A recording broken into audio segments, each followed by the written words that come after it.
האתגר שהיהודים מציבים בפני העולם, אתם צריכים להשלים עם זה שיש עם שמגדיר את עצמו על פי אמות מידה שהן בכלל לא שייכות אליך. נמאס לי, כאילו די, כאילו אני לא הולכת עכשיו להצדיק את הקיום שלי לאף אחד. take it or leave it, לא אכפת לי. ואז אתה שואל אותי, כל יהודי יכול להתחבר לעניין הזה של ארץ ישראל? כן. ולא רק כן, גם אם הוא עושה את זה, אז הוא מתחבר לאומה האמיצה והמדהימה ביותר שידעה האנושות. אנחנו עם ישראל, אנחנו תורת ישראל ואנחנו ארץ ישראל. אין מה לעשות, תמיד היינו. זה עניין של חיים במוות גם. פשוט מאוד. לגמרי. האורחת שלי היום היא קרוליין גליק. קרוליין היא עיתונאית וסופרת שמתעסקת בעיקר בביטחון וביחסי ישראל-ארצות הברית. היא מנחה את תוכנית החדשות באנגלית המאוד מצליחה, JNS, והיא למעשה פעילת הסברה מהחשובות ביותר של ישראל בעולם. מה שלומך, קרוליין? הכל בסדר, תודה רבה שהזמנת אותי לפודקאסט. בשמחה רבה.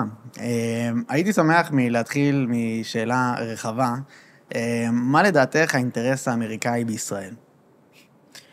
זה תלוי מי שולט בארצות הברית, ואיך אתה מגדיר את אמריקה. אבל כשאנחנו מסתכלים על הממשל הדמוקרטי, שאנחנו חווים כיום, גם עם ביידן, ולפני כן עם אובמה, ואם היא תיבחר, יהיה לנו עם האריס, אז מדובר בממשלים שהם מהפכנים, והם רוצים לשנות את ארצות הברית, והם מתייחסים לישראל כמכשול בדרך לשם, ומשם בין השאר נובע עוינות מאוד מאוד גדולה וקשה כלפינו, והם לא רוצים ריבונות אמיתית של ישראל פה. אחד מהדברים שאנחנו רואים לאורך כל המלחמה וגם קודם לכן, היא נטייה אמריקאית ברורה למנוע מאיתנו לממש את האינטרסים הלאומיים שלנו, להגדיר בעצמנו את האינטרסים הלאומיים שלנו. יש כאילו מישהו מבחוץ שאמור להסביר לנו מה טוב לנו, שהם מבינים יותר טוב מאיתנו, קוראים לזה אהבה קשוחה, tough love, שהם כאילו יבואו ויסבירו לנו מה טוב לנו, ואם אנחנו מוחים ולא מקבלים את זה, אז האהבה הקשוחה שלהם תבוא בתור מבות ואמברגו נשק וכל מיני דברים אחרים. אז בעצם זה סוג של ממשל שפשוט חושב שאנחנו נתינים והם האימפריאליסטים שצריכים לבוא ולהשליט כאן סדר. עכשיו האינטרס שלהם באופן גדול הוא שהם חושבים שארצות הברית נולדה בחטא של העבדות, ולא בבשורת החירות של המהפכה האמריקנית. והבשורה, ועל כן הם צריכים בעצם להתנצל בפני כל האומות בעולם השלישי שלטענתם, לשיטתם, ארצות הברית פגעה בהם כפי שהיא פגעה בשחורים בארצות הברית, לאורך ההיסטוריה של אמריקה. ואנחנו ראינו את זה כשאובמה היה נשיא, שהוא פשוט עשה סיור עולמי של התנצלויות, שהוא בא, הוא התנצל בפני העולם הערבי, בפני הסעודים, בפני טורקיה, בפני כל מיני מקומות שהם יחסית עוינים לארצות הברית, והעיקר פה, המרכז של ההתנצלויות שלהם, היא המשטר האיראני, משטר הרשע, שלטענתם, כל העוינות של המשטר האיראני נובע מהקולוניאליזם והאימפריאליזם האמריקני. ואם ארצות הברית תפייס את המשטר הזה, אז הוא יתרצה או לא יתרצה, זה זכותו, כי הוא הנפגע פה מהדיכוי היום ונורא שהאמריקאים דיכאו. ומי שמונע את הפיוס הזה, בראש ובראשונה, היא לא אחרת מאשר המדינה הקטנטנה הזאת, ישראל, שאיראן, המשטר הזה, מאיים להשמיד אותה.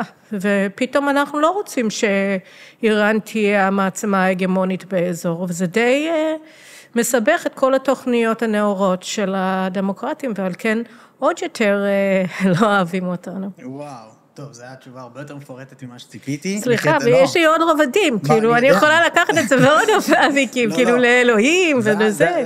לפני זה, אנחנו נגיע לשם, לפני זה ברשותך.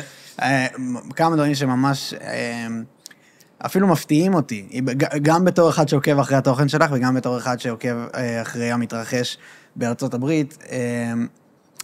את אומרת שהממשל הדמוקרטי, למעשה המפלגה הדמוקרטית, כן. וכשהיא אוחזת בממשל, זה מה שהיא מיישמת, הוא ממשל עם מפלגה מהפכנית, את אמרת, כן. ושהרצון שלה הוא בעצם להרוס את הערכים שעליהם עומדת אמריקה, ארצות הברית. כן.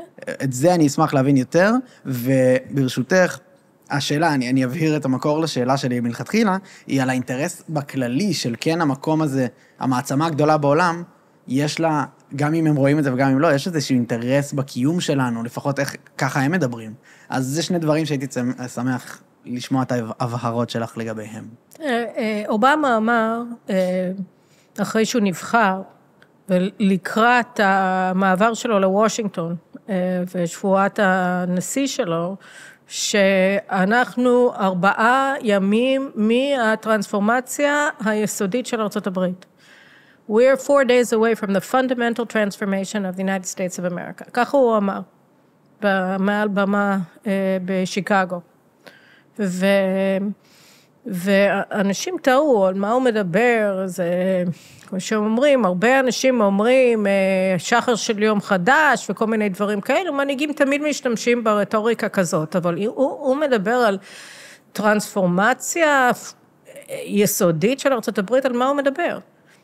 ואז מהר מאוד התחלנו לראות במה מדובר, שבעצם באים אומרים שהיסודות של ארצות הברית רקובים, שארצות הברית, עוד פעם, היא נולדה בחטא ולא בחסד, שהיא במהותה גזענית ורשע, ואמריקאים אף פעם לא תפסו את עצמם בצורה כזאת, ובצדק הם לא תפסו את עצמם בצורה כזאת, ולא רק זה, גם הרשעות של האדם הלבן באמריקה, שרדה לשיטתם בכל המדוכאים, אז הוא דבר חסר תקנה. כאילו אי אפשר, כמו שהם עשו בשנות ה-60, לשנות את החוקים, לבטל את הגזענות הממוסדת בארצות הברית, וגם להילחם נגד זה בזירות פרטיות, כפי שארצות הברית נהגה לעשות בכל ה-50 השנים שקדמו לאובמה.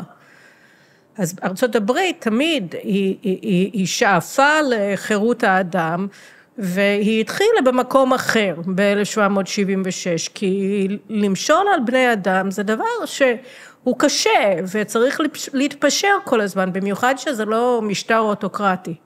אז אתה מתפשר עם המדינות הדרומיות, כדי שהם יהיו חלק מארצות הברית, מלכתחילה, ואז אתה מתפשר על עוד כל מיני דברים, והם מתפשרים על עוד כל מיני דברים, כדי שאפשר להסתדר, עד שמגיע קרע שאי אפשר כבר להתפשר לגביו, ואז אתה יוצא למלחמת אזרחים, ואז אתה משלים עם גזענות ממוסדת בדרום, ואתה עושה כל מיני דברים, כדי לשקם את המדינה המאוחדת, ובשאיפה לתקן כל הזמן, ואז מתקנים, ברגע שאפשר מתקנים ומתקנים, והשאיפה היא כל הזמן באופן שיטתי? לא רק שיטתי, זה gradual, כאילו כל פעם... הדרגתי, אתה תגיע לאן שאתה רוצה להגיע. אבל זה משהו שאת רואה היום? לא, אז זה מה שהיה עד אובמה, שארצות הברית תמיד היו שאיפות לחוד והמציאות לחוד, אבל המציאות תמיד שאפה לממש את השאיפות, ולאורך השנים באמת ראית שמעגלי האנשים שנהנו ממלוא זכויות האזרח בארצות הברית הלכו והתרחבו. והחלום האמריקני שאתה יכול להצליח יותר מההורים שלך, הוא בעצם נגע בכולם. אבל אובמה בא ואמר, לא, הכל הדבר הזה הוא שקר. שבעצם אין כאן חלום אמריקני אחד לכולם, שיש את המדכאים והמדוכאים, ומה שאנחנו צריכים לעשות עכשיו זה להפוך את הפירמידה, ולהפוך את המדכאים למדוכאים, ואת המדוכאים למדכאים. זה נשמע כמו מרקס. זה מרקס. זה המניפסט הקומוניסטי. כן, וזה מה שהוא התחיל לממש. אז אפשר להגיד שהיו דברים תקדימים לפני כן, שעוד פעם, זה היה באופן הדרגתי של אפליה מתקנת, למשל, שהם התחילו את הצעקות למען אפליה לטובת השחורים ונגד הלבנים כבר בשנות ה-70. אבל משהו שאני מנסה להבין, רק, כל זה בהקשר לישראל, אז א', מהו ההקשר לישראל, אבל גם איך זה בעצם בא להחריב, את חושבת שיש זדון בקרב המפלגה הדמוקרטית בארצות הברית, וממש רצון להחריב את עצמם מבפנים. כן, אני רואה את זה, כי הם מבטלים את כל ההגדרות הבסיסיות של האנושות, גבר זה גבר, אישה זו אישה, משפחה היא משפחה, כדי להצליח אתה צריך לעבוד קשה, כל מיני דברים שהם מובנים מאליהם, כן, מדינה צריכה גבולות, שבעצם מגדירים מה זה מדינה על ידי מה שהיא לא, זאת אומרת מה שמעבר לגבול. כל מיני דברים שאתה מטשטש ומבטל גבולות, גם גבולות של הפרט וגם גבולות של המדינה, והכל לכיוון אחד, לבטל את זכויות הרוב, כן? אז בעצם זה... איך זה נוגע לישראל? אז איך שזה נוגע לישראל, אז ברגע שיש לך סיווג חדש של האנושות בין המדכאים ומדוכאים, אז על פניו, ישראל צריכה להיות המדוכאת ביותר, אנחנו העם היהודי, אנחנו באמת, ההיסטוריה שלנו לאורך אלפי שנים היא של רדיפה, ושל דיכוי, ושל סבל, ושל ניסיון, דור אחרי דור, של האויבים שלנו להשמיד אותנו. עכשיו, אבל גם ארצות הברית, בסך הכל, הם לא היו מדוכאים אף פעם, אבל אנחנו תמיד רצינו בסך הכל לממש את מי שאנחנו. כן? ולהיות עם ישראל, כפי שתמיד היינו, מאז מעמד הר סיני לפחות. זאת הייתה השאיפה המאוד צנועה של עם ישראל, שלא יפריעו לנו, שאנחנו פשוט נקיים את אורח החיים שלנו, בשקט, לא מפריעים לאף אחד. בתחושה של מחנה אובמה, של המחנה המרקסיסטי בארצות הברית בעצם, מה שמכונה פרוגרסיבי, אז ישראל הייתה בין הרעים, בין המדכאים, משום שאנחנו הצלחנו. אוקיי, מה שאת מגדירה בעצם, זה הסתכלות של כל המחנה הדמוקרטי בארצות הברית. הפרוגרסיבי, על כוח. כהמנגנון העיקרי בהתנהלות של מדינות ושל חברות, societies. כן, חברות. כן, איך שהן בעצם מתנהלות, אז הם בעצם מסתכלים על זה ככוח הוא המנוע העיקרי, ומי שמחזיק בכוח, שזה במקרה הזה מדינת ישראל פה היא החזקה באזור, היא בהכרח הרע. לאו דווקא, כי נניח אנחנו היינו איראן, אז היה טוב שאנחנו היינו מאוד מאוד עוצמתיים. הבעיה שלנו היא שאנחנו יהודים. והאנטישמיות היא נמצאת במקור האידיאולוגיה גם כן, כפי שזה היה באידיאולוגיה המרקסיסטית. אבל בעצם, מה הבעיה? וכאן אני אמרתי, יש גם רובד שקשור לאלוהים פה. כן. עכשיו, ארצות הברית, האבות המייסדים של אמריקה, הם ראו במפעל שלהם, של הקמת המדינה הזאת במאה ה-18, המשך של מפעל האלוהים של ארץ מובטחת, שבעצם המודל לחיקוי שלהם היה עם ישראל. והטקסט העיקרי שהם חיו לאורו ושהם שאפו לממש היה התורה, מה שהם מכנים הברית הישנה, the Old Testament. Old Testament, כן. וכל השמות שלהם הם שמות של יהודים. כן. ובאמת כאילו... הפסל של משה בוושינגטון. כן, אבל אני מדברת, הם נתנו לילדים שלהם שמות, ישראל, יעקב, סמיואל, כאילו כולם שמות תנכים, זה משהו מאוד בולט. אברהם לינקולן. כן, כמובן שהיו הרבה יהודים שהיו משוכנעים על בטוח שהוא יהודי, כי הוא גם שחרר את העבדים, זאת אומרת, אין ספק, הוא חייב להיות אחד משלנו. בכל מקרה, אז הם ראו את התורה כבסיס לזהות שהם רצו לקיים בארצות הברית. הם קראו לעצמם, אברהם לינקולן אמר שארצות הברית היא כמעט הארץ המובטחת, באחד מהנאומים החשובים שלו. almost promised land, כמעט ארץ המובטחת, ובעצם כל הערכים האמריקניים של חירות אנושית, למשל, ובראש ובראשונה, הם מבוססים על ערכי התורה, ואם אתה רוצה לבטל אותם ולהגיד שהם רעים ומרקובים, אז מי בעצם הבעיה העיקרית פה? הוא עם הספר.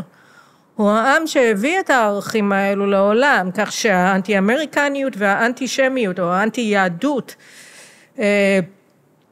הם מרקם אחד, הם מקשה אחת, אי אפשר להפריד ביניהם.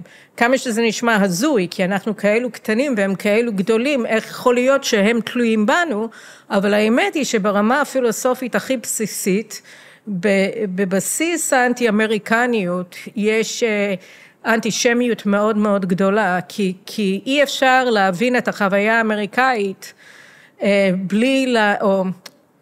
אי אפשר באמת להעריך את מה שהאמריקאים יצרו, ואת מה שהם בנו, ומה זה בכלל אמריקה, מבלי לקבל את המוסריות של ערכי התורה, שעליהם בעצם כל המפעל הזה בנוי. לגמרי, אני מבין. למעשה הם כולם ברחו מעריצויות על מנת לבנות חיים של חופש. דיכוי דתית. דיכוי דתית, כן. וגם הפיוריטנים שהגיעו והקימו את המושבות הראשונות בארצות הברית, הם ראו בעצמם הם חשבו שהם באמת היהודים בני זמנם, שהשאיפה שלהם או ההגעה שלהם לארץ המובטחת שלהם, של אמריקה, הייתה גם כן מימוש של איזושהי נבואה אלוהית, או רצון בכלל להתחבר לנבואה הזאת. וזה מה שאמרת שמתחבר לאלוהים. אז אוקיי, גם אני אשמח, יש משהו שנגיע אליו בהמשך, בהקשר הזה עם ציטוט שלך, שאני מאוד אשמח להיכנס אליו, אבל בתוך מה שאת אומרת עכשיו, אני ברשותך אשמח לאתגר את זה, שהאם אנטישמיות היא מה שעומד מתחת לאנטי-ציונות של הפרוגרס והעולם הליברלי. יש רוג'ר ווטרס התראיין אצל פירס מורגן לא מזמן, והוא אמר שם משהו מצד אחד מקומם, אבל מצד שני מעורר מחשבה בעיניי, שזה הציונות תיאלץ במוקדם או במאוחר לעמוד לדין על מה שהיא עשתה לאנושות. בגלל החזון של לבוא להקים במזרח התיכון משהו שלא שייך. ואני לא מסכים איתו, כמובן, אבל זה לא נשמע לי אנטישמי, זה נשמע לי כוח, אנטי-אמריקאי, מאוד ליברלי כביכול, מאוד פרו-אינדיבידואליזם, בצורה אולי קיצונית מדי. אני לא אתגר אותך לשאול אותך איך זה פרו-אינדיבידואליזם, אני אלך רק לטענה הזויה הזאת באופן ספציפי. הציונות צריכה להתנצל על מה שהיא עשתה לאזור הזה? לאנושות, כן. זה מה שרוג'ר ווטרס אמר. קודם כל צריך להבין שאין דבר כזה, גם מרקס ניסה להגיד, הוא אמר בעצם שאנחנו אמורים להיות מין משהו, אנחנו לא יכולים להיות עם, כן? הוא אמר, הדת שלנו צריכה להיות דת אינדיבידואלית, אגב, זה שינון של מה שנפוליאון אמר, שאתה יכול להיות יהודי בבית, אבל לא מחוצה לו, אז פה באמת, יש משהו קיצוני שבא להגיד, אני מבטל את הזהות שלך, וכל ניסיון שלך לממש את הזהות שלך, לקיים את הזהות שלך, לשמור ולשמר את הזהות שלך, היא בעצם פשע נגד האנושות, נגד הקדמה, נגד הקומוניזם, נגד whatever, נגד הנאציזם. אז למשל, לנין, אחרי שהבולשביקים השתלטו על רוסיה, והתחילו לבנות את המשטר שלהם, אז הם הוציאו מין הכרזת, איך הם קראו לזה, לא זוכרת, הכרזת זכויות, כאילו מין אמנה כזאת. והם אמרו שהם מבטלים את הפריבילגיות של הדתות. עכשיו, מה זאת אומרת? הפריבילגיות המיוחדות. זאת אומרת שכל ניסיון לממש את חירות הדת שלך, היא ניסיון להיות פריבילג'. אז בעצם, בלי להגיד את זה, כי הקומוניסטים תמיד עשו את זה, הם אמרו שהם בעד שלום ונגד אימפריאליזם, בזמן שהם זרו מלחמה ושאפו לבנות אימפריה, או בנו אימפריה בפועל, אז הכל היה דבר והיפוכו, הם אמרו דבר ועשו את ההפך. אז פה עם התפיסה הזאת של אנחנו מבטלים את הפריבילגיות של הדתות, אז הם בעצם ביטלו את חופש הפולחן והדת. כי כל דבר שתעשה, תלך לבית כנסת, אז רגע, אתה דורש פריבילגיה שמשנה את מעמדך מהמעמד של כל הנתינים הסובייטים האחרים. כן, אז מה שאת אומרת זה בעצם שאין הבדל בין אנטי-ציונות לאנטישמיות. כן, כי בעצם היהודים תמיד, אני זוכרת, אני לא אשכח את זה, אני תמיד נזכרת בזה גם כן, אני ראיינתי את אלי ויזל, זיכרונו לברכה, ב-2002, שהתחילו באמת המהומות בקמפוסים פעם הראשונה. בעצם הם התחילו כבר ב-2000, אבל הייתה ממש אלימות נוראית, והיהודים היו בהלם, כאילו מאיפה זה בא, כל שנות ה-90 אמרו להם שאנחנו בתהליך שלום, וניו מידל איסט, וכל הבולשיט הזה, ופתאום הם מגיעים לברקלי, ותוקפים אותם פיזית, אנשים, כי הם ציונים. אז שאלתי אותו, מה אתה אומר לכל היהודים הצעירים שנמצאים בקמפוסים עכשיו, שחווים את האנטישמיות בפעם הראשונה? ואלי אמר לי, הוא אמר לי, תשמעי, הדבר הכי חשוב ליהודי כשהוא נתקל באנטישם, הוא לא לאפשר לאנטישמים להגדיר אותו, להגדיר מי הוא בתור יהודי. כי בעצם אתה רואה שהשאיפה של האנטישמים, בין אם זה המצרים או הרומאים או מי שלא יהיה, או היום הפרוגרסיביים, הם כל הזמן אומרים לנו מי אנחנו, ומה מותר לנו להיות ומה לא מותר לנו להיות, ואנחנו לא יכולים להגדיר מי אנחנו. אז הוא אמר לי בהמשך, הוא אמר לי, תקשיבי, אנחנו עם ישראל, תמיד הגדרנו את עצמנו, כבני אברהם, יצחק ויעקב, אנחנו בני אבותינו, כך הגדרנו את עצמנו, אנחנו היינו העם הראשון שהגדיר את עצמו במעמד הר סיני. אז הוא אמר בעצם, ההגדרה העצמית שלנו היא בעצם מי אנחנו, ובאים אלינו הרוג'ר ווטרים, או מי שזה לא יהיה, ואומרים לא, אתם דת, אמנת אש"ף, כן, אמנת אש"ף באה ואומרת שהיהודים הם לא עם, אין להם קשר לארץ ישראל, והם בסך הכל דת מיעוט שחבריו מפוזרים בכל העולם. אז הם אומרים, סליחה, למה מי אתה? אני אומרת מי אני, בדיוק כמו שאתה רוצה שאני אכבד את ההגדרה העצמית שלך, קודם כל בבקשה, אני לא אכיר בשום דבר לגביך, קודם כל אתה צריך להבין ולקבל את זכותי להגדרה עצמית, שהיא כמובן, היא בת אלפי שנים, כאילו תפסיק להגיד לי, מה זה? זה כמויות בארצנו, זה שאנחנו קיימים, ואנחנו עוד פעם תופסים לעצמנו את הזכות להגדיר את עצמנו. אז רוג'ר ווטרס הזה, שהוא מעיז לבוא אלינו, להגיד לנו מה זה ציונות, שחפש את החברים שלו.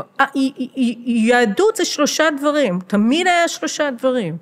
ואי אפשר, כאילו, וכל דור הם בוחרים את המרכיב מבין השלישייה הזאת, כדי להגיד שהוא לא לגיטימי. אנחנו עם ישראל, אנחנו תורת ישראל, ואנחנו ארץ ישראל. אין מה לעשות, תמיד היינו. אז הנאצים היו נגדנו כפרטים, ואנחנו עם ארור, ואנחנו בכלל הגדירו את הקטע הזה של גזע, וכל הדברים האלו, ועל כן צריך למחוק אותנו מהפני האדמה, והציונות זה בא לאחר מכן, ולפני כן היה יהדות. אז כל פעם זה משהו אחר, כל דור והמרכיב של היהדות שהוא רוצה, למה?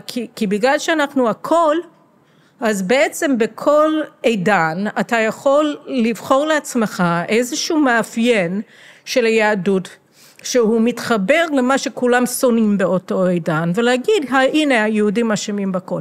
אז אני לא מרגישה את הצורך להצדיק את עצמי בפני אחד כמו רוג'ר ווטר, שרוצה בכלל שאני אמות, כי אני רוצה שהוא ימות, כאילו די. אוקיי, דבר ראשון, איך שהגדרת את עם ישראל, תורת ישראל וארץ ישראל, אני שמעתי אותך אומרת את זה בעבר, ואני ממש אשמח שניכנס לכל אחד מהם בשביל להבין יותר לעומק מה זה אומר, אבל אני ברשותך... זה 4 שעות. זה אפילו הורדת, צריך פה 15. אנחנו בערב חג, זה לא, צריך לצקצק פה. אנחנו לא נהרוס את האשליה של מתי אנחנו צלמים. אוקיי, שמחה קצת. זה באמצע זמן לא מוקדם. אבל כן, ברור שלא נספיק גם להיכנס להכל, אבל אני כן אשמח עוד טיפה להישאר במה שאמרנו, שזה... כמובן, רוג'ר ווטרס הוא סתם דוגמה, אבל אני לא רואה את זה לגמרי נחרץ כמוך, אז אני אשמח שתראי לי את זה. שביידן וקמלה האריס ואובמה, אני מאמין, או רוצה להאמין, שהם בעצם חושבים שהם פרו-לייף כביכול, שזה מצחיק כי זה הפוך מהאג'נדה האמיתית, אבל הם רוצים מה שמעודד חיים, וציונות, המפעל הזה, יש בו משהו שמייצר מלחמה מעצם היותו. זאת אומרת, הקיום של מדינה יהודית במרחב הזה, זה הדבר הכי בלתי ניתן לפיוס בעיניהם של כל הסובבים אותנו. בגלל זה אנחנו פה במלחמות כל הזמן. זה לדעתי הטענה של ווטרס לצורך העניין, שהוא אומר, עצם זה שאתם באתם לפה, חזרתם לפה, אתם מייצרים מלחמה אינסופית לנצח.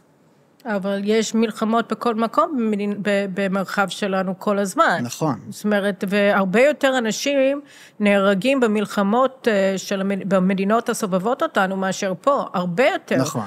המספר ההרוגים מהמלחמות שלנו עם הערבי זה בערך פרומיל מכל מי שנפל בתימן, בסוריה, בירדן, בכל המדינות הסובבות אותנו, במלחמת האזרחים בלבנון, כאילו אין בכלל על מה, הוא מדבר שטויות, אני לא, כאילו, הוא מדבר שטויות. אין משהו בציונות שייצר מלחמה. לא, הציונות מייצרת בית לאומי ליהודים, הוא נותן לנו את המדינה שלנו בחזרה אחרי 2000 שנה של נידודים ורדיפות, ונכון, אנחנו נרדפים גם פה, אבל פה להבדיל מפלונסק או בתימן, יש לנו את היכולת להגן על עצמנו, ולקיים את עצמנו כראות נפשנו, כאילו יש בתל אביב, אתה יכול לחיות כאוות נפשך במדינת תל אביב, ואני באפרת בגוש עציון, יש לנו קהילה שאנחנו מקיימים לפי מה שנראה לנו נכון, וכולנו יהודים. וזה מעולה, וזה מדהים, וזה פעם ראשונה שיש לנו את הדבר הזה, וצריך קודם כל לשמור אותו, כי אנחנו יודעים מה יש בצד השני, אז אם רוג'ר ווטרס או אובמה או מי שלא יהיה, יקבל את מבוקשו, ואנחנו נחזור לגלות לא עלינו, ואנחנו נפסיד את הריבונות שלנו ואת הארץ שלנו בחזרה. אז אנחנו נשמד, כאילו, אז אנחנו עוד פעם נהיה, אז לא אכפת להם מאיתנו, זה לא של רוג'ר, אני אכפת לי רק, כאילו, לא רק, יש לי כל מיני, אני רוצה שלכולם יהיה טוב וזה, אבל אני דואגת רק ליהודים, בסדר? יש לי 24 שעות ביום, יש לי ילדים לגדל, יש לי בית לשמור עליו, ויש לי בית הזה שאני שומרת עליו, העם הזה שאני רוצה לשמור עליו, כי זה מה שיבטיח גם את הקיום שלי, ובגלל שזה המשפחה שלי גם כן. ואני לא מוכנה שמישהו יפגע בו. אני מבחינתי, זה הסיפור. אני חשבתי, כשגדלתי בארצות הברית, שאני מתה על אמריקה, אני פטריוטית אמריקאית קלאסית, כן? המשפחה שלי, הם לא חשבו, הם לא חלמו לרגע לעלות לישראל, אני חידה שבאתי לפה, אבל אני אמרתי לעצמי, שאני רוצה להיות חלק מהמפעל הזה, שמעולה אמריקה, אמריקה לא צריכה אותי, ואני לא צריכה את אמריקה, אני רוצה להיות חלק מהמפעל הזה, כי אם אני צריכה לבחור בין הזהויות, אז הזהות היותר יקרה לי, שאני יהודיה, ועוד פעם, מה זה יהודיה? אז זה גם כן ארץ ישראל, זה לא רק ללכת לבית הכנסת בשבתות, ולשמור כשרות, או לא לשמור כשרות, או לא להתחתן עם לא יהודי, או כן להתחתן עם יהודי, אבל לגרום לו להבטיח, כאילו לגדל את הילדים שלך כיהודים. זאת אומרת, זה לא המימוש מבחינתי של היהדות שלי, פה זה המימוש. אז אני לא יודעת, אני חושבת שלכולם יהיה טוב, אבל הם לא יכולים להגיד שכדי שיהיה להם טוב, אני צריכה לסבול, ואני צריכה לאבד את החירות שלי, הרי זה האתגר הכי גדול של היהודים לאנושות.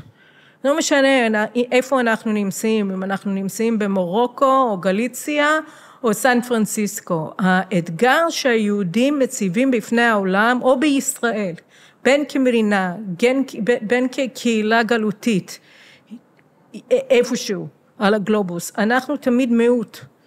ואתם צריכים להשלים עם זה שיש לידכם, בין אם זה במרחב של מדינות בתוך המזרח התיכון, בין אם זה בתוך השכונות של שיקגו, בין אם זה בכל מקום בברקלי, לא משנה, אתם צריכים להשלים עם זה שיש עם שמגדיר את עצמו על פי אמות מידע שהן בכלל לא שייכות אליך, שהקיום שלהם במרחב הוא עצמאי, הוא באמת, הוא לא נזקק למישהו אחר שאתה לא יכול להגדיר מהו, שהוא באמת, הוא קיום אוטונומי ועצמאי, שלא חיפש אישור מאף אחד אחר לקיים את אורח חייו. וזה זה אתגר מאוד גדול לכל האנושות. מה פתאום אני לא מגדיר את הסביבה שלי, אני לא אומר מי יכול להיות פה ואיך הוא אמור להתקיים. היהודים באים ואומרים, לא, סליחה, אנחנו לא מפריעים לכם, וזה באמת נכון, אנחנו לא מפריעים.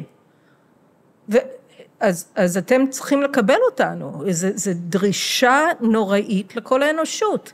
אז רוג'ר ווטרס אומר שהיה יותר נעים פה, אילולא היינו פה. או בכללי בעולם, אם לא היית נאחזת בזהות היהודית שלה, היה כביכול עולם יותר שלב, יותר נחמד, אבל תסתכל מה קורה בכל העולם, ברור שזה לא נכון, הרי מה זה הפלישה הרוסית לתוך אוקראינה? כאילו זה אנשים שהיטיבו עמנו לאורך השנים? ממש לא. כאילו אני תמיד אמרתי, מה זה תמיד? כשרוסיה פלשה לתוך אוקראינה, אז כולם אמרו, אוי ובוי, זה נורא, זה נורא. ואמרתי, כן, אבל, כאילו, אוקיי, לי אין נאמנות לאוקראינה, כאילו, מה, אני דוברת אנגלית בגלל שהם רדפו את הסבתא שלי, כאילו, בקייב, בצ'רנובל, ברחו. אז ולא רק זה, הם רצחו 150,000 יהודים באירועי הקדם שואה ב-1919-20, זה לא עם שהוא שוכן שלום עם העם היהודי, כן. אבל בסדר, אתה מסתכל, אין פינה בעולם שלא התמודדו עם האתגר הזה של להתמודד עם היהודים, ונכשלו בו. יש כאלו שנכשלו יותר, יש כאלו שנכשלו פחות, אבל נכשלו. אז מה, אם כולם נכשלו, אז מה, אנחנו רוצים להיזרק בחזרה לשם? אוקיי, אז יש פה בעצם כמה מרכיבים שאחד, אני לא לגמרי משוכנע המקום שבו מתים הכי הרבה יהודים, הוא פה, כרגע בעולם, שזה משהו שאני תמיד מנסה לזכור, עם כמה שהמכללות זה לא נעים שקולים אותך בארון, זה לא מה שקורה פה, זה לא חיזבאללה. וזה משהו אחד לזכור, אבל גם רציתי להכניס לדיון היה פה משה פייגלין פעמיים, וזה היה די מטלטל, כי זה היה ממש חזק, גם זה היה פעם ראשונה שהחשיפה שלי הייתה היסטרית, פתאום קיבלתי המון ביקורות וחיוביות ושליליות, ואחד הדברים שהכי חזקים בשיחה שלי איתו, היה על המונח עם הנצח. הוא הגדיר את זה בצורה שלא חשבתי עליה מעולם, שזה, הוא אומר שעם הנצח, הסיבה שאנחנו עם הנצח זה כי אנחנו בעצם פענחנו את הנצח. אנחנו ראינו אלפי שנים את כל המעצמות והמדינות מתגייסות ונופלות וקמות, היה לנו תמיד את הדבר שמשאיר אותנו לצד זה, מתבוננים בזה, ואנחנו יכולים להישאר ככה לנצח. יש לנו ברית עם בורא עולם כביכול, שמשאירה אותנו ככה. וזה מתחבר לי עם מה שאת אמרת על החזון האמריקאי, כארץ המובטחת, מה שאמרת שלינקן אמר. אולי יש משהו בהסתכלות, במטאפיזיות שלנו בקיום, שמאפשר לנו לראות את הארץ המובטחת כאיזושהי שאיפה אינסופית, נצחית. זאת אומרת, ברגע חיברנו אותה לקרקע, אז טעינו בדרך מבחינה רוחנית. אני לא חושבת, אני לא יודעת שיש לנו דרך רוחנית אחידה פה. זה בטח שלא, כן. דוד בן גוריון היה משיחי, וכל בן אדם ששואף לטוב בעולם, במובנים מסוימים הוא משיחי. האנשים שרוצים לראות את מתיהם בחזרה בתחיית המתים, אז הם משיחים. אז זו כמיהה אנושית ברורה וחד משמעית שאתה רוצה את הדברים האלו, אז מה זה משיחי?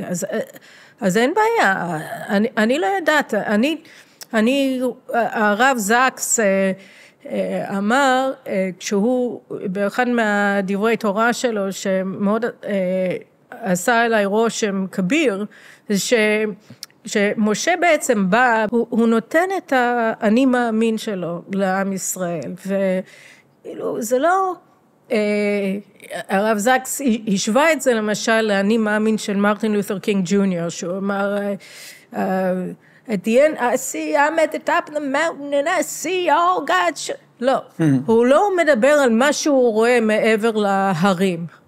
משה רבנו בא לעם ישראל ואומר, אתם, והוא מדבר לנצח, נצחים, הוא מדבר אלינו, כאילו כעבור 3,400 שנה, והוא אומר לנו, תלמדו את יציאת מצרים לילדיכם, אתם תלמדו אתכם את התורה הזאת, והנצח פה הוא הנצח של תורת ישראל, של הזהות היהודית, של ההגדרה העצמית שלנו, עוד פעם, כפי שאלי ויזל אמר, כבני אברהם, יצחק ויעקב, שאנחנו יצאנו ממצרים, שאלוהים הוציא אותנו ממצרים.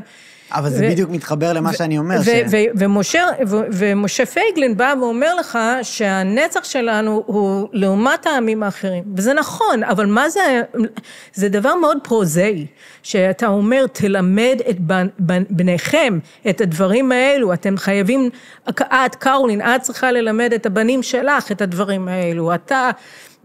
דניאל צריך ללמד את הילדים שלך את הדברים האלו, ומשה רבנו מדבר אלינו באופן ישיר, בצורה על זמנית מדפי התורה. אני מסכים עם זה, אני רוצה להגיד. אבל זה לא איזה משהו מטאפיזי, כאילו בוא ניקח קריסטלים ונתפלל לטינקרבל. ברור שלא, ואני גם מבהיר שמשה פייגלין כן מחבר את זה לארץ ישראל בנוסף.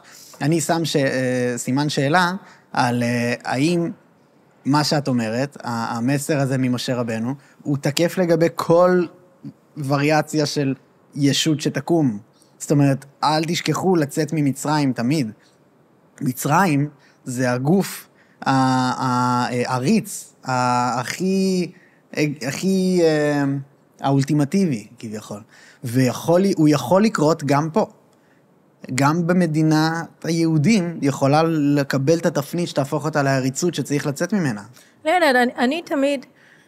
אני זוכרת, פעם יצא לי לאכול ארוחת ערב עם אהרון ברק ואשתו. הבן דוד שלי הוא שופט בארצות הברית, ריצ'רד פוזנר, והוא הגיע לכאן ב-2007 להתעמת עם השופט ברק באוניברסיטה העברית, והזמינו אותי לארוחת ערב איתם לקראת העימות. אז אני מוצאת את עצמי מתעמתת עם ברק. איפה זה? זה היה מקסים. זה קיים איפשהו? אני אשמח לראות את זה. מה זה? לא נתקלתי בזה. לא דיברתי על זה, הנה, אתה מקבל סקופ. וואו, מעניין. והתווכחנו על הרבה דברים, אבל אמרתי, כאילו, אתה לא, כשאתה חושב שנאצי יכול להיות בכל מקום, אני כמובן עושה פרפרזה, אני לא זוכרת בדיוק איך זה היה, אבל כאילו כל הזמן... זה היה התזה של יד ושם, שהנאצי יכול לקום בכל אחד מאיתנו. כן, שזה חולני. כן. זה הכחשת שואה, ובעיניי, זאת אומרת, זה הדבר הכי חמור שיכול להיות. כי הנאציזם הוא תולדה אורגנית של ההתפתחות של העם הגרמני לאורך שנים, מאות שנים, גם איקונוגרפית, גם אמונית, גם מבחינת האמונות התפלות שלהם, היהודי, החזיר היהודי הוא אחד מהדמויות שהולכות לאורך כל הדורות. מרטין לותר, שהיה אב הפרוטסטנטיות, הוא היה פרוטו-נאצי. ריצ'רד וגנר, כן. זאת אומרת, זה לא סתם זה קרה בגרמניה, זה לא היה איזה משהו סטיית תקן ממה שהיה בגרמניה. אם אתה מסתכל על ההתקדמות של העם הזה לאורך כל ההיסטוריה שלו, על פי קנה המידע שהוא קבע לעצמו, אז אתה מבין, או אמת מוסר שהוא קבע לעצמו, אז אתה מבין שבתוך ההקשר הגרמני, הנאציזם היה משהו טבעי שהתפתח שם. ניטשה אמר את זה בצורה אחרת שאולי יותר נכונה, ש-the line between good and evil lies in every human being's heart. זה בעצם הקטע. but we're Jews. כאילו, אתה מסתכל על ההיסטוריה של היהודים, ואיך אנחנו התפתחנו לאורך כל האלפי שנות ההיסטוריה שלנו, ואתה לא יכול לקבל נאצי. זה לא יכול להיות יהודי רשע תראה, הרי כדי להוציא משהו החוצה, הוא צריך להיות בפנים. ואתה לא יכול להוציא החוצה את מה שאין בפנים, כי הוא לא שם. איך אתה תוציא אותו? אז אוקיי, אז אם תיקח תינוקות בני בית רבן ותשימו אותם באיזה מפעל יצירת נאצים, כן? אז יכול להיות שיעשו נאצים יהודים, אבל מי עושה את זה?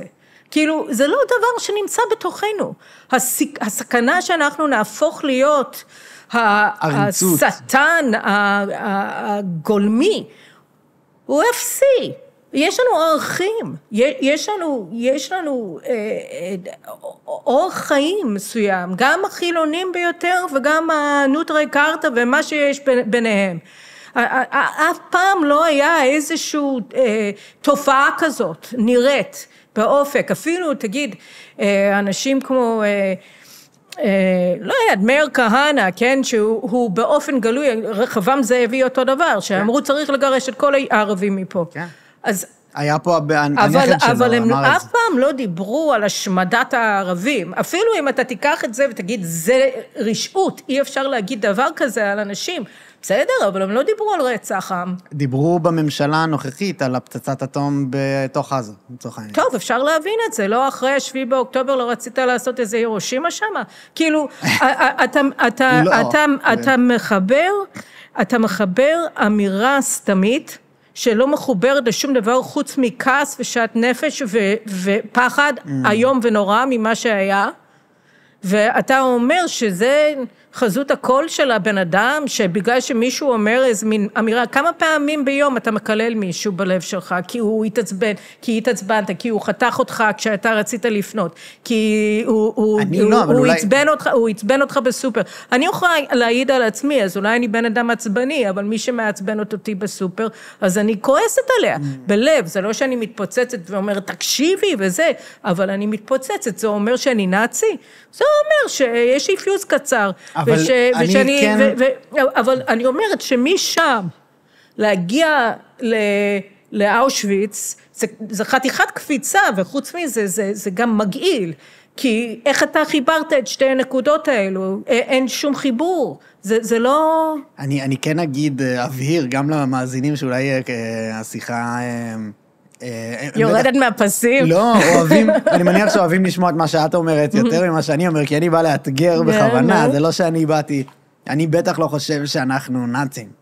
אני כן מזהיר אותנו מפני זה שזה לדעתי תופעה אנושית, לגרום סבל למישהו אחר. יש את התרגיל המחשבתי המפורסם של מה אתה היית עושה אם אתה היית קצין נאצי, הם עושים את זה הרבה במערב, אולי לפה זה לדעתך לא שייך, אבל... התוצאה ברורה, ג'ורדן פיטרסון, אני יודע שאת מכירה, הוא אומר שמי שלא חושב שהוא היה נהנה מלהיות קצין נאצי באושוויץ, לא מבין את פסיכולוגיית האדם בכלל. טוב, אני חולקת עליו. מותר לך לגמרי. מותר לי, כן, אני לא מסוגלת לעשות דברים כאלה. אני בת 50 קצת מכירה את עצמי, אז אפשר להגיד שאני כל מיני דברים, אבל אני לא בן אדם אכזרי. בטח שלא אכזרי. לא, אבל אני אומרת, כאילו, אני לא מסכימה איתו. אני בהחלט, אני חושבת שהוא לא צודק, אולי שהוא ידבר בעד עצמו, שהוא לא ידבר בשמי. זה לא נכון. אז יופי שהוא חושב ככה, זה לא נכון. זה לא אוניברסלי, בוא נאמר ככה, אם אני רק אקח את עצמי כדוגמה, ואני יכולה להגיד שזה לא נכון לגביי, בוודאות, אז בסדר, אז הנה הוא כבר טעה, כי זה לא אוניברסלי. ואני בטוחה שאתה גם כן לא היית יכול להיות קצין. בעצם מאיפה אני יודעת, פגשתי אותך. אני בטוחה שלגביי זה לא היה את בטוחה שבגלל שאני יהודי לא? לא, אני בטוחה, אתה יודע מה, עזוב. כי גם מישהו בפודקאסט שיושב איתך בארצות הברית, אולי היית גם אומרת שנראה לך שהוא לא. אני לא מזמינה אנשים לפודקאסט שלי שהם רוג'ר ווטריזם כאלה. אני לא מעניין אותי לדבר איתם. אין לי שום מכנה משותף, אין לי שום שפה משותפת איתם, ואני לא מחפשת את הדרך להגיע להבנה איתם. זה מאוד פשוט. מקבל את זה, באמת.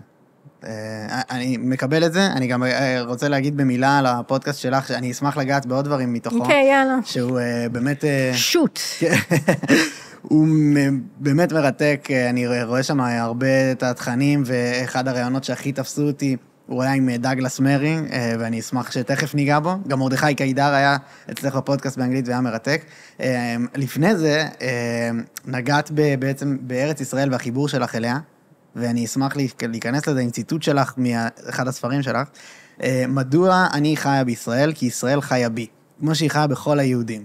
זה מי שאנחנו, ומי שמזהה ומקבל את האמת בצורה מלאה, הוא היהודי המאושר בעולם. א', האם ככה את תופסת את זה בעצמך, לגבי החיים שלך? יש לך אושר שמגיע מההשלמה עם האמת הזאת, שארץ ישראל היא חלק ממך?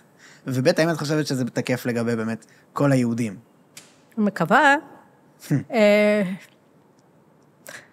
אני זוכרת, הייתי מצוותת עם כוחות החי"ר האמריקנית בעיראק ב-2003, ואני זוכרת שהיה איזה קטע, אתה יודע, יש לי כאילו נקודות כאלו סתמיות כביכול בזמן שלך, בחיים שלך, שאיכשהו תופסים אותך, ואתה לא שוכח אותם, למרות שהם לגמרי סתמיים.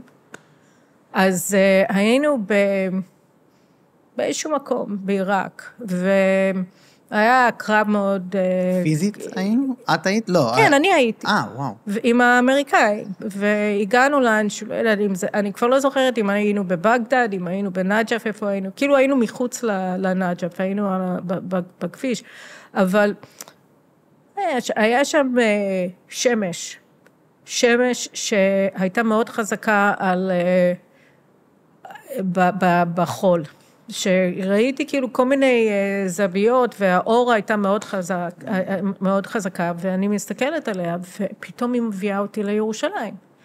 פתאום אני זוכרת איך השמש נוגעת בלבנים, באבן ירושלמית, ובחומות של העיר העתיקה, ואני מסתכלת על זה, ואני התגעגעתי, אני פשוט רציתי הביתה, וזה היה כאילו משהו זה כמו יושב בסן פרנסיסקו על המים של אריק איינשטיין, הוא יושב שם והוא רואה את תל אביב, הוא רואה פה בשנקין, הוא רואה את הארץ, אתה נמצא בנחר, ופתאום זה תופס אותך ואתה רוצה הביתה. ואתה שומע את זה בשירים של צ'רניחובסקי וביאליק, שמדברים על האור של ארץ ישראל, ומהי בעצם בשביל יהודים. ואני חושבת אז קודם כל יש את זה, שיש משהו באור של ארץ ישראל, יש משהו בתחושה, בריח, שהוא פשוט... בתור אחת שגדלה בשיקגו, איכשהו מיד התחברתי אליה, אני זוכרת את זה עוד כשאני הייתי פה סטודנטית באוניברסיטה העברית בגבעת רם, מסתובבת שם ביערות ומריחה את הארץ הזאת, אני זוכרת את החיבורים האלו הראשונים, אבל מעבר לזה, זה כאילו... אני הייתי חולה, כשהייתי ילדה, הייתי כל הזמן מתלבטת, בסוף הגעתי לכלל הכרעה בגיל המופלג של 12, שאני רוצה להיות פה, אבל כאילו אני מתה על אמריקה, והיא מדינה כל כך יפה, וארץ כל כך יפה, אבל היא... לא שלך. היא לא שלי, היא של כולם באותה מידה, כאילו, אבל היא לא שלי באופן ספציפי.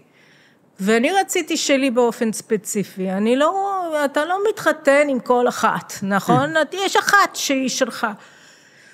אז אז אני רציתי את הדבר הזה, שהוא רק שלי, כאילו רק שלי כיהודיה, וזה פה. שאת אמרת את הריח ומה שחווית בעצם בעיראק, זה כן היה אחרי שכבר היית בישראל, אבל את דיברת על איזושהי, התחושה שיש לך למקום הזה, את מרגישה שהיא דורית? משהו שהיא מה?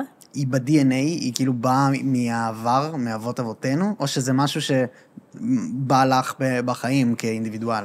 אני חושבת שאנחנו הצאצאים של אבותינו, ולא יודעת, את גרה באמת אני גרה בעיר של דוד המלך. כן, והאזור הזה, יש בו משהו ביופי שלו, שהוא נורא מדבר אליי ברמה כזאת, דוד הלך פה, אתה רואה את זה, זה נראה... וגם אברהם יצחק ויעקב. וגם אברהם יצחק ויעקב, כן. כן, כן. אתה מרגיש את זה בצורה מאוד מאוד חזקה ביהודה ושומרון. ובירושלים. אתה מרגיש את זה אולי יותר חזק מאשר שאתה מרגיש את זה פה. בתל אביב, כן. אבל כי פה במודע הם ניסו לבנות משהו אחר. כן, אמסטרדם על הירקון. כן, או סטוקהולם, או מה שזה לא יהיה, אבל הם רצו לקחת את הגולה לכאן, כן? אני גרתי בתל אביב 10 שנים הראשונות שלי בארץ, ובסדר, אני מאוד אהבתי אותה. אני פחות מתחברת אליה היום, אבל היא חלק גם כן מהעבר שלי, אבל אני מאוד שמחה שאני מגדלת את הילדים שלי באפרת. כאילו, אני ממש שמחה שהם חיים וחווים את החוויה הזאת, שהם בארץ התנ"ך, שמה שהם לומדים בבית ספר, זה בעצם קרה בשכונה שלנו. כן. זה דבר מדהים. בעיניי, זה פריבילגיה ענקית. מדהים, ואני בטוח שהרבה מהמאזינים זה יעשה להם טוב לשמוע את כל הדברים שאת אומרת. זה באמת גם, יש בך משהו נורא נחרץ בצורה מחזקת. יופי, שמחה לשמוע. בואי ניגש ברשותך לרעיון עם דאגלס מרי. לא בטוחה שאני זוכרת אותו, הרבה מים מתחת לגשם. בואי נשאל בכלליות על החוויה שלך מהבן אדם. הוא אחד היום, שמעתי כמה אנשים אפילו בפודקאסט פה, כמו אלה קינן ואנשים בסגנון שיצא להם לדבר איתו, הם אומרים שצריך לקבל איזשהו פרס, חסיד אומות עולם או משהו כזה. מה את חושבת על פועלו ואיך היה לדבר איתו? תראה, אני מכירה את דאגלס הרבה שנים. זה לא השיחה הראשונה שלכם. לא, השיחה הראשונה מוקלטת, אבל אנחנו מכירים, אני ניסיתי להיזכר מתי, אולי כשהוא הגיע לכאן במלחמת לבנון השנייה, אני לא זוכרת, אבל הרבה שנים אני מכירה אותו. אז ידעתי, אז לפני שהייתה מלחמה, אמרתי לו שאני רוצה אותו בפודקאסט. הוא אמר, בסדר, הוא מגיע לישראל, אני חושבת שהוא היה צריך להגיע לכאן בסתיו, אתה יודע, זה כבר כל השנה האחרונה, זה מין, לא קל לזכור בדיוק מה עברנו וזה, אז אני חושבת שהוא... כמו עשור לפחות. כן, אני חושבת שהוא היה אמור להגיע לכאן בלב אחי, או משהו כזה, ואז קרה הטבח, והוא הגיע, אז אנחנו כבר היינו בדיבורים שהוא יגיע לאולפן וידבר איתי לפני השביעי באוקטובר, אז זה היה מובן מאליו שאני הפודקאסט הראשון שהוא יעשה כשהוא יגיע לכאן, כי אני הייתי ראשונה שביקשה. דאגלס אבל הוא לא יחיד, אבל יש לו את הכריזמה ואת המחויבות לאמת, ויש לו את המוסר הבריטי הקלאסי שכמעט וחלף מן העולם, אם אתה מסתובב באנגליה היום, ואת ההדה שבאמת הייתה רווחת בבריטניה לפני 100 שנה, כלפי היהודים וכלפי ישראל והציונות, אבל בעיקר הוא איש של אמת, והוא הולך עם האמת שלו, והוא לא מוותר עליה, והוא לא מתנצל עליה, הוא מוכן להילחם עליה. ואחת מהסיבות שהוא כל כך חשוב היום, הוא הפחדנות הרווחת בכל כך הרבה פינות שחשבתי שהן מוארות, ומסתבר שממש לא בעולם המערבי, שפתאום כמו שאורוול אמר, שבזמני שקר, המעשה העוצמתי ביותר הוא לומר את האמת, והוא אומר את האמת, וזאת הסיבה שהוא כל כך חיוני, הוא לא מבטל אותה, הוא לא מגמגם, הוא לא מנסה לייפות אותה, הוא פשוט אומר את האמת. הוא יודע, הדוגמה הכי טובה גם לדעתי, גם א' יש לו את המרכיבים של זה שאיכשהו נראה. יש לו את האלגנט הבריטי. כן, הוא כזה בא אביר על סוס לבן כזה. מה לעשות? אבל גם הוא בעצם גיי, והוא אומר, יש לו משהו שהוא מדבר למחנה שלו, ואומר להם, אתם יודעים מה יעשו לנו בצורך העניין בעזה, כשאתם ככה מעודדים אותם לסגסוג, זה לא עובד ביחד. נכון, יש לו את כל החבילה. כי בעצם אנשים שבאים מהשמאל מוכנים לשמוע אותו ולהקשיב לו, בגלל שהוא... בגלל העדפות המיניות שלו, וגם אנשים מהימין, כי הוא בעצם מכבד את לאומיות האדם, את הלאומיות של האדם היהודי, כאילו כל הדברים האלו, אז בעצם יש לו משהו שכל אחד יכול להתחבר אליו. לגמרי. יש לך בפודקאסט בעצם מיליוני צפיות. יש סרטונים, לצורך דאגלס מרי זה עם מיליון, אם אני לא טועה, או קצת פחות. יכול להיות. מה בעצם את חושבת שתופס במסר שלך? שאני לא מתנצלת, שאני לא... כמו דאגלס, כאילו. כן, כי כאילו אני יהודיה גאה, אני ישראלית, ולשאלה שלך למשל, אבל ישראל זה המקום שהיהודים מתים הכי הרבה בגלל יהדותם, אז אני גם כן עניתי לזה, אני זוכרת באחד מהפודקאסטים הראשונים שעשיתי אחרי השביעי באוקטובר, כי היה איזה אבא שכתב... שהוא מוציא את הילדים שלו מהאוניברסיטאות, כי הם מותקפים, והיו סטודנטים פרו-חמאסים שהקיפו את המעונות של הבת שלו וכו'. ואז חבר שאל אותו אם הוא חושב לשלוח אותם לישראל, אז הוא אמר, בישראל הם אפילו לא יכולים לשמור על הילדים שלהם. כן. איך אני יכול לשלוח לשם את הילדים שלי? וזה היה ממש כאילו 15 לאוקטובר, אולי פחות אפילו, אולי יותר קרוב, אני לא זוכרת. אני חושב שזו אמירה שאני מאוד מזדהה איתה שהיא קשה, ואני אמרתי במענה לאותו אבא, שבהחלט אני קראתי את מה שהוא כתב, וזה היה כמו מכה, זה היה כמו אגרוף ללב, שהוא כתב את הדבר הזה, כי זה מה לעשות? תראה מה אנחנו קברנו, תראה מה נשרף לנו.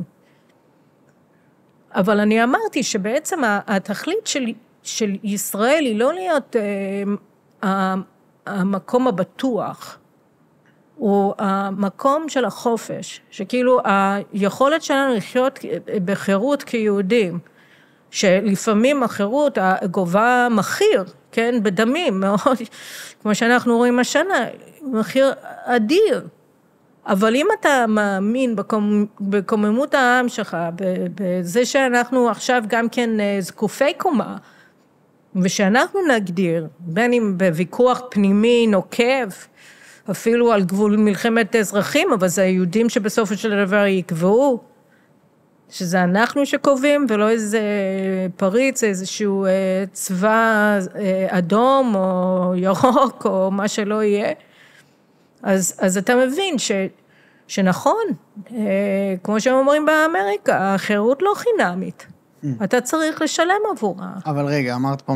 אז אני אומרת שכאילו... זה כאילו לא חירות, אבל כן בעצם... זה חירות שאתה צריך, אבל אתה צריך לשלם על דמי חבר לעולם החופשי של היהודים. כאילו, אם אתה רוצה... את מדברת אבל על חירות להיות יהודים. כן, וחופש להיות יהודי, עם חופשי בארצו. זה לא עם נטול סכנות בארצו, זה עם שגם נלחם על החופש שלנו.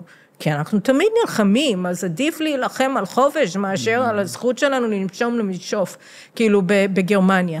והמסר הזה לדעתך הוא מה שתופס בפודקאסט? אני חושבת שאנשים רוצים, כמו, אני לא מייפה שום דבר, אני מסבירה מה הבעיות, אני מסבירה מה החולשות, אני מסבירה מה עומד על הפרק, ואני אומרת למה אנחנו צודקים, כאילו זה מובן מאליו שאנחנו צודקים, אני לא באה כדי להצטדק, זה לא... אני נמאס לי, אני עשיתי את זה כל כך הרבה שנים, את ההסברה, תראו, זה, והנה בלפור ושמלפור וכל הדברים האלו. אני יכולה לדקלם את הדברים האלו תוך כדי שינה, וזה בסדר, אני חושבת שזה חשוב, אבל נמאס לי, כאילו די, כאילו אני לא הולכת עכשיו להצדיק את הקיום שלי לאף אחד. take it or leave it, לא אכפת לי, אתה רוג'ר ווטרס או אתה דאגלס מרי, תהיה מי שאתה רוצה להיות. אני את עם ישראל, אני מקיימת פה בארץ ישראל, ואל תפריע לי, ואם אתה תפריע לי, אז יש לך עסק איתי, ואני יהודיה כועס, אני עצבנית, יש איפיוס מאוד קצר, כאילו רק שתדעו לכם, אל תתעסקו איתי, אבל באמת, אני מסתכלת על הדברים האלו, אני מאוד אוהבת, אהלן וסהלן, כל גוי שיבוא וירצה להיות איתנו, גם ויקטור דייוויס הנסון, הוא חבר מאוד מאוד טוב שלי, והוא היה בפודקאסט שלי כבר פעמיים, יש כל מיני אנשים שאני אוהבת לשמוע אותם, ויש להם מה לתת לי, מה לתרום לקהל הצופים במאזינים שלי, ואני רוצה אותם, אבל אני לא באה אליהם כאיזה מישהו מוואי, איזה יופי, איזה גוי אמר משהו טוב עליי, כי אני מעריכה את היושר, אבל אני לא מחפשת אותו, אני לא זקוקה לו, אני שמחה, ואני חושבת שמן הראוי שכל בן אדם שהוא שואף לחירות וחופש עלי האדמות הזה יעמוד עם ישראל, כי אנחנו עם שהביא את הבשורה הזאת לעולם, ואנחנו נלחמים על הבשורה הזאת עד עצם היום הזה. אז אני חושבת שזה נכון, שכולם יעמדו איתנו, ואני מסוגלת, ואני חושבת שחשוב לשפוט לרעה כל מי שלא עושה את זה. אז יש המון אנשים באמריקה, למשל, אבל בכל העולם יש הרבה צופים בדרום אפריקה, מסתבר, כן? ואוסטרליה, בכל מיני מקומות. שהם הם מסכימים, והם לא רוצים לשמוע on the one hand and on the other hand, כאילו מצד אחד, מצד שני. לא, כי הם יודעים שאין דבר כזה, זה לא שהאמת נמצאת איפשהו בין ג'יהאד וחירות. הם יודעים. אז אני לא צריכה להסביר להם את זה, והם לא רוצים שאני אסביר להם את זה. אז, ומסתבר שזה מוכר טוב בשוק, כאילו בלי שום קשר לכלום, זאת אומרת, אתה מגלה ואתה מחזק, זה גם כן דבר נורא חשוב, כי אתה מחזק את האנשים שבאמת רוצים בטובתך, כי כל אחד, הם מוכרים, הם שומעים את פירס ברונסון, או לא ברונסון, איך קוראים? פירס מורגן, והוא בא והוא מביא את רוג'ר ווטרס מצד אחד, ושמולי בוטח או מישהו כזה אחרת בצד השני. אני גם שואף לעשות את זה. אני חושבת שזה פריק שואו. כאילו, אני מבחינתי לא רוצה לשמוע את זה, אני לא צריכה לשמוע יהודי מתווכח, זה כמו הרמב"ן, כן, הם דרשו, הם הכריחו אותו לעשות את העימותים עם הקתולים שרצו לבטל את היהדות, זובה, הוא לא רצה, הוא גם ידע שדינו יכול להיות מוות אם הוא ינצח, כן, אבל אני מסתכלת על הדברים האלה, ואני אומרת עוד פעם, אני את קיומי לא אצדיק, אתם תכבדו אותו, אתם תכבדו את הזכויות שלי, ואם לא, יש לך עסק איתי. אני לא בא, אני לא אתכופף, אני לא צריכה את זה. אני אוהבת את דאגלס, אני מעריכה אותו, הוא ידיד שלי, אבל אני לא מרגישה שאני חייבת לו משהו, שהוא עושה לי חסד. הוא לא עושה לי חסד, הוא גם לא עושה לעצמו חסד. הוא מנסה לשמור על העולם המערבי, או להציל אותו מעצמו. אז הוא יודע שהמקור כוח נמצא פה.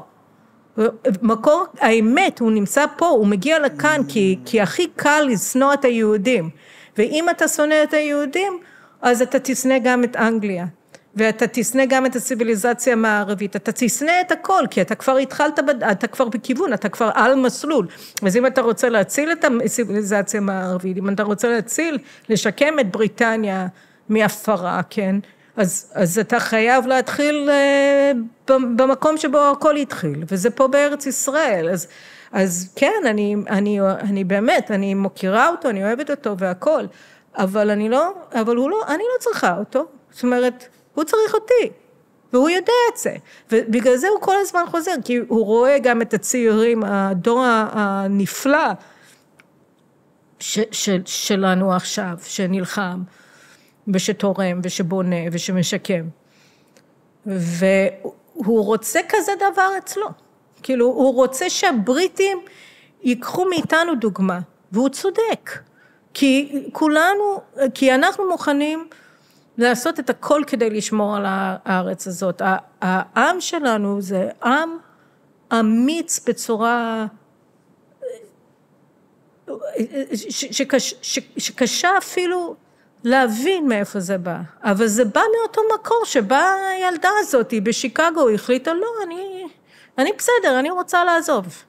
כאילו, זה בא מאותו מקור, ואתה שואל אותי, כל יהודי יכול להתחבר לעניין הזה של ארץ ישראל? כן. ולא רק כן, גם אם הוא עושה את זה, אז הוא מתחבר לאומה האמיצה והמדהימה ביותר שידעה האנושות. ואנחנו באמת, כשאני שומעת אנשים, הנאצי הפנימי שבתוך כולם, תתביישו לכם. אתם אומרים את זה כי אתם לא רוצים לשפוט את הנאצים לרעה, לא בגלל שאנחנו עשינו משהו לא בסדר. לא נעים לכם עם הדבר הזה שגרמניה הנאצית לא הייתה סטיית תקן. לא נעים לך עם העובדה שהעולם לא מקבל אותנו. אתם לא יכולים לקבל את זה, ועל כן אתה עושה להם הנחה באמצעות עשיית עוול לעמך. אתה מוריד אותנו כדי להרים אותם. וזה בדיוק הדרך הלא נכונה. מה שדאגלס עושה זה הנכון. הוא מאתגר אותם על ידי כך שהוא מעלה על נס האומץ לב של עם ישראל. הטוב, היושר, הנתינה, המחויבות ההדדית, הערבות ההדדית שיש לנו, כל אחד לשני, הוא לוקח את זה, והוא אומר, תהיו כמוהם. ואנחנו, וכאילו, אהרון ברקים במדינת ישראל, שחושבים שלכל אחד יש נאצי קטן בתוכו, אז הוא עושה חסד לנאצים והעוול לעם ישראל. ואני לא עושה הנחות לאף אחד. אני גם לא עושה הנחות לעמי, כן? אם אני חושבת שאנחנו עושים טעות, אז אני הראשונה שתצעק. וצעקתי וצועקת, אבל העוול הכי גדול שאנחנו עושים לעצמנו, זה שאנחנו עושים אפליה מתקנת לנאצים. וזה לא משנה אם זה נאצים בגרמניה, או איזה נאצים בעזה, או בשכם, או ביריחו. אויבי האנושות. זה אויבי היהודים. תיתנו להם להיות מי שהם אומרים שהם. תאמינו להם. למה אתם לא יכולים להאמין להם? כי אם אתם מאמינים להם, אז אתה כנראה צריך לקבל שאתה בסדר. ואולי זה יותר קשה. אני לא יודעת, אבל אני לא מוכנה לעשות הנחות. וואו. חזק מאוד. אוקיי, אני אגיד שהשיחה הזאת הלכה לכמה מקומות שלא ציפיתי, וכמה מקומות שציפיתי שנגיע אליהם לא הגענו. אבל כן, הזמן טס. אני אשמח ברשותך, שני דברים שבא לי עוד שניגע בהם ולא הספקנו, ובואי נשאיר אותם כזה למה שעוד ניגע בו כרגע. אחד זה בעצם, שני הדברים הם, אחד זה ישראל, ומה עכשיו אנחנו אמורים לעשות לדעתך במלחמה. זאת אומרת, האם בכלל יש לך אג'נדה למלחמה הנוכחית, איפה היא נמצאת בתוך התיאור הזה שאת מתארת של היסטוריה נצחית, או שמשהו פה כן סוטה מהמסלול. אז זה אחד, ודבר שני זה, אני מקבל, יש לי גם מאזינים מכל העולם, מסתבר, שבעיקר כאילו יהודים דוברי עברית, כי אני מדבר בעברית פה בעיקר, ושואלים אותי ממש, הולכים לי הודעות, מה אתה חושב שכדאי לי להצביע בבחירות? ואני יודע מה הדעות שלך, אבל אני הייתי שמח לשמוע נימוק. אז שני הדברים האלה, אני אשמח שאת ניגע בהם, ועם זה... כל אחד ב2.5 דקות. אפשר קצת יותר. אז רק לגבי המלחמה הזאת, אני רוצה ניצחון מוחלט. אני רוצה שאנחנו... מה למדנו ב7 באוקטובר? למדנו הרבה דברים, אבל אני חושבת שאחד מהדברים הבסיסיים שאנחנו למדנו, זה משחק סכום 0. או שאנחנו מנצחים, או שאנחנו מושמדים. או שהם מנצחים ואנחנו מושמדים, או שאנחנו מנצחים, הם לא יהיו מושמדים, כי אנחנו לא הם, אבל הם יהיו מובסים מאוד. עכשיו, אז אני נותנת, אני בינתיים לא ביום שאחרי. יש לי חזון מה צריך להיות, אבל אני גם יודעת, בהקשר לשאלה השנייה שלך, שהרבה מהדברים קשורים למי בוושינגטון, מה אנחנו יכולים להשיג. אני חושבת שזה נכון שאנחנו צריכים לספק חלקים נרחבים של עזה. אני שמעתי פעם, אולי זה היה מיכאל שיקלי, אולי זה היה מישהו אחר, לא זוכרת, שאמר שבעצם כל צפון הרצועה, אנחנו צריכים להקים שם את האנדרטאות לקורבנות השביעי באוקטובר. לא בקיבוצים, כאילו בבית חנון ובג'באליה, שם זה צריך להיות. וזה אמור להיות פארק לאומי שלנו. אבל אני חושבת שזה יפה, אני חושבת שזה רעיון נחמד. אבל כמובן רפיח וכל האזור הזה צריך להיות... לספח. זה לספח, אני בעד. האם זה ריאלי? לא, אבל אתה יכול לבנות לעצמך מבנה אסטרטגי שהוא מאפשר זאת, ברגע שתנאים יבשילו לכך, אם הם יבשילו לכך, בכל מקרה אתה בכיוון הנכון. אז באמת, כמו שראש הממשלה אומר, אנחנו צריכים שליטה ביטחונית ברצועת עזה, אנחנו צריכים נוכחות צבאית ברצועת עזה, אני חושבת שאין מנוס מאשר לשקם את המינהל האזרחי בעזה, אנחנו רואים את זה בצורה אקוטית עם כל ההספקה שהאמריקאים דורשים שאנחנו נכניס לשם. מי שולט בחמאס, ועל כן הוא ממשיך לקיים את המשטר שלו, כי הוא מחלק את האוכל, את המזון. אז אנחנו צריכים לחלק אותו, אין מישהו אחר שיעשה את זה, זה עוד דבר שאנחנו למדנו. אין כאן, אין איזשהו... משיח. אין איזשהו מישהו שיבוא במחוץ ויעשה לנו את העבודה. חשבנו יוניפייל בלבנון, חשבנו אונר"א, חשבנו כל מיני דברים, זה הכל היה בולשיט. הכל היה שקר שסיפרנו לעצמנו, כי לא היה לנו נעים להתמודד עם העובדה שלא, זה או אנחנו או הם. מה לעשות? זה נכון. אז אנחנו לא רוצים. אוקיי, אז מה? תפסיק לייבב. הבן שלי לא רוצה לעשות את שיעורי הבית שלו בחשבון. זה לא אומר שהוא לא צריך לעשות את זה. זאת אומרת, יש דברים בעולם הזה שצריכים לעשות, שבאמת באמת לא רוצים לעשות. מה לעשות? צריך לעשות. אז עושים. אז אוקיי, אבל אנחנו צריכים לשלוט בעזה, אנחנו צריכים לשלוט בדרום לבנון. וצה"ל כבר אומר את זה, אני לא יודעת מה הם חושבים, הרי אין אחרי 7 באוקטובר איזשהו תורת ביטחון שיכולה... מישהו יכול לקחת אותה ברצינות, שמדבר על סנסורים. כאילו אין דבר כזה, רואה יורה. לא, לא, לא. אתה יורה כי יש לך שומרים שם שיורים, זה לא איזה רובה אוטומטי.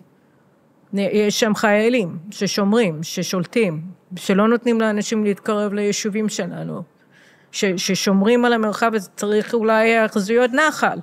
אבל צריך, כאילו, אין מה לעשות, זה מה שצריך, אנחנו לא נוכל אף פעם לסמוך על איזה קבלן משנה שייתן לנו ביטחון, אין דבר כזה, לא טכנולוגיה ולא פלסטינים ולא אמריקאים ולא רק, לצערי, רק הבנים שלנו, זה מה שיש, וזה מה שצריך להיות, אז שאלה איך אנחנו נשלים זה ארץ מובטחת נמצא לעצמנו, ימים יגידו, ואשר לשאלה השנייה שלך לגבי הבחירות, אנחנו השקענו את מחצית הראשונה של השיחה הזאת על מה הבעיה באמריקה. אז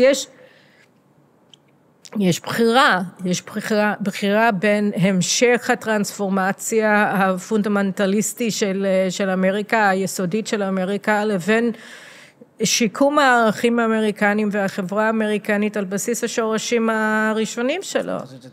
וטראמפ, כן, הרי טראמפ הוא לא שמרן גדול, הוא לא אידיאולוג גדול.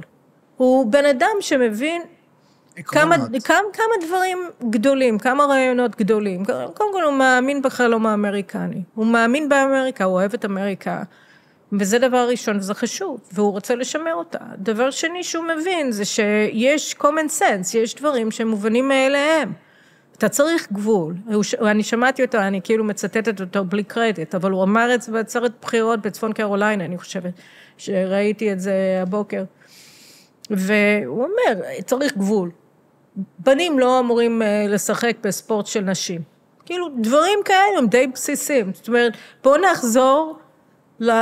הוא אומר גם, אני אפסיק את המלחמות, גם עם אוקראינה וגם עם ישראל. כאילו, אני אסיים אותם. כן, אבל מה שהוא אומר לגבי ישראל, וכאן הדבר החשוב ביותר מבחינתנו, הרי ג'ורג' אורוול אמר, פעם שנייה שאני מצטטת אותו, וזה מצחיק, כי אני לא איזה גרופית של אורוול, אבל איכשהו זה עלה לי פעמיים כבר בשיחה הזאת, מצחיק, כן? אז אורוול אמר שהדרך מהירה לסיים מלחמה היא להפסיד בה. אבל אצלנו זה בדיוק ההפך. אצלנו זה בדיוק ההפך. כשאנחנו לא מנצחים במלחמה, אז היא נגררת איתנו, אז יש טפטופים של טילים, כן, בסתרות, כן? יש טפטופים של חדירות ורציחות של יהודים. אז הדרך הכי מהירה בשבילנו, כן, לסיים מלחמה, היא לנצח בה. מה זה אומר? זה אומר להכניע את חמאס לגמרי, לפרק אותו, כמו שבעצם המטרות של המלחמה, לפרק את חיזבאללה, בצורה משמעותית מספיק, כדי שהדודים של בעלי יכולים לחזור הביתה בקריית שמונה, כן, בשקט, במקום לגור בכל מיני מקומות. אני לא הייתי חוזרת לקריית שמונה היום, בשום פנים ואופן. אז עד שאנחנו לא נמגר את חיזבאללה, כל מה שהם בנו שם במשך 20 שנה, מאז הנסיגה מטומטמת של אהוד ברק מאזור הביטחון, איך אנחנו נוכל להחזיר את החבר'ה? אנחנו לא יכולים. אז בעצם מטרות המלחמה הן די ברורות, בואו נשיג אותן, אנחנו בדרך לשם גם כן, כאילו אנחנו גם צריכים להאמין בעצמנו, אנחנו נכנסנו ב7 באוקטובר, במציאות ביטחונית אזורית, שבה איראן קובעת את הסדר פה, כשהיא והגרורות שלה רוצות, הן יורות עלינו, כשהן רוצות, הן טובחות אותנו, בנו, הן שוחטות אותנו, מתי שבא להם. ואנחנו אמורים להיות בעמדת מגננה כל הזמן, ולמגן את עצמנו לדעת, כן, עם כיפת ברזל, וכלא דוד, וחץ, והחומות, והזה, והפה, והמיגון. צבא הגנה לישראל. בסדר, אבל הגנה צריכה למגר, זאת אומרת, הגנה זה לא אומר שאתה נמצא, אני פיתחתי בצורה מורבידית משהו, אני אומרת תורת ההגנה של אבנר שפירא, של הנר שפירא זיכרונו לברכה, הגיבור מהמיגונית ברעים, שבעצם מה הוא עשה? הוא תפס ריבונים בדרך וזרק אותם בחזרה על המחבלים, או זרק אותם לכיוון המחבלים, עד שאחד נכנס והרג אותו, וכל השאר נשחטו, או העמידו פנים של מתים, או נלקחו בני ערובה לעזה. זאת אומרת, זה עובד עד שזה לא עובד. אתה לא יכול להיות במגננה כזאת, אבל מה בעצם כל החומות וכיפת ברזל? זה בעצם התורה של הנר שפירא. אנחנו תופסים בדרך. אז האמריקאים אומרים, איזה יופי, איראן ירתה 200 טילים בליסטיים על מדינת ישראל, אבל תפסתם, איזה יופי יהודונים אתם, תפסתם 170, איזה יופי, רק 30 נכנסו. תגידו, אם זה היה הבית שלי, ואחד מהם נופל עליי, אז זה בסדר? זה בסדר? זה לא בסדר. אם זה היה הכור בדימונה, זה בסדר? זה לא בסדר, לא, זה לא בסדר, זה לא שרק 30 נכנסו מתוך 200, אף אחד לא אמור להיכנס, לא אמורים להיות להם טילים בליסטיים שיכולים להגיע למדינת ישראל, וזאת תורת ההגנה האמיתית, זה לא שאני אתפוס עד שאני לא תופסת, נגמר העניין, לא, להם לא תהיה יכולת לזרוק, זה בעצם כל הסיפור כאן, אז אתה מדבר צבא הגנה לישראל. צבא הגנה לישראל צריך ללכת לאיראן, לתפוס להם את הטילים האלה, ואת הנשק הגרעיני שהם בונים, ולהשמיד, כדי שזה לא יגיע אליי. כי אני לא רוצה להיות הנר שפירא. לא רציתי שהוא יהיה הנר שפירא. הוא היה הנר שפירא, הנר שפירא היה הנר שפירא, כן, בגלל שכל התפיסה הקלוקלת הזאת שמדברת על הגנה אקטיבית שהיא שקר, כן, שזה מה ששלט במוח הצה"לי, במטה הכללי. זאת הבעיה. כן, שאנחנו שכנענו את עצמנו שיש דבר כזה תורת הנר שפירא, לפני שידענו על קיומו, ואין תורה כזאת. אתה הולך לטהרן, לאיספהאן, אתה משמיד להם את היכולות, אותו דבר בדרום לבנון, ובאמצע לבנון, ובצפון לבנון. הם רוצים להשמיד אותנו? לא תהיה להם היכולת. אני לא יכולה, כמו מי אמר המטומטם הזה, אני לא זוכרת, שחמאס זה רעיון. יופי של רעיון, אתה יודע מה, אתה יכול עם איזה רעיון שאתה רוצה, לקום בבוקר וללכת לישון. התפקיד שלי הוא למנוע ממך את היכולת לממש אותו. זה הכל, אני לא אמריקאי, אני לא באה להפוך את כולם למשהו אחר, לדמוקרטים, לליברלים. זה לא הבעיה שלי, זה לא התפקיד שלי, לא כיהודייה, לא כישראלית, לא כבן אדם. קטונתי, אני לא יכולה, גם הם לא יכולים, והם אמריקה. אז אני יכולה? לא, אני לא יכולה. הדבר היחיד שאנחנו יכולים לעשות בהקשר הזה, זה ליטול מהם את היכולת לעשות לנו את מה שהם רוצים לעשות. וזה ניצחון. ואמריקה, אתה מסתכל, אתה אומר, קמלה רוצה ceasefire now, היא רוצה שאנחנו לא נשלוט בעזה, היא רוצה שאנחנו לא נפגע באיראן, היא רוצה שאנחנו לא נשלוט בלבנון, ושכל הגורמים העוינים לנו, הם ישלטו, אונר"א, יוניפיל, אמריקה, כאילו מי שזה לא, מצרים, שכולם נחשפו כעוינים ברמות מטורפות כלפינו, וזה מה שהיא רוצה. אז מה אני רוצה? אני רוצה ללכת עם ההוא שרוצה שאני אנצח, שהוא רוצה לסיים את המלחמה, כשטראמפ מדבר על סיום המלחמה, הוא מדבר על ניצחון שלי. נכון. אז ברור שאני רוצה שהוא ינצח. זה עניין של חיים ומוות גם. פשוט מאוד. לגמרי. טוב, ממש זה היה חזק מאוד, וממש תודה על זה. אני אגיד לא חשבתי על הקטע הזה עם נר שפירא, כתורה, וזה ממש מרתק, וגם האלוף יצחק בריק היה פה, ואמרתי לו, מה קרה ב8 שעות האלה של עד שהגיעו? אתה שואל את השאלה הלא נכונה, למה מראש לא פשוט הסתכלו על הגדר, כאילו, איך זה? ממש מבין לגמרי את מה שאת אומרת, אני ממש מסכים. טוב, אז תודה רבה, קרוליין, היה תענוג, ממש תודה שהגעת. אני מאוד שמחה שבאתי, תודה שהזמנת אותי. בשמחה רבה, כן ירבו, ותודה רבה לכל מי שהאזין וצפה.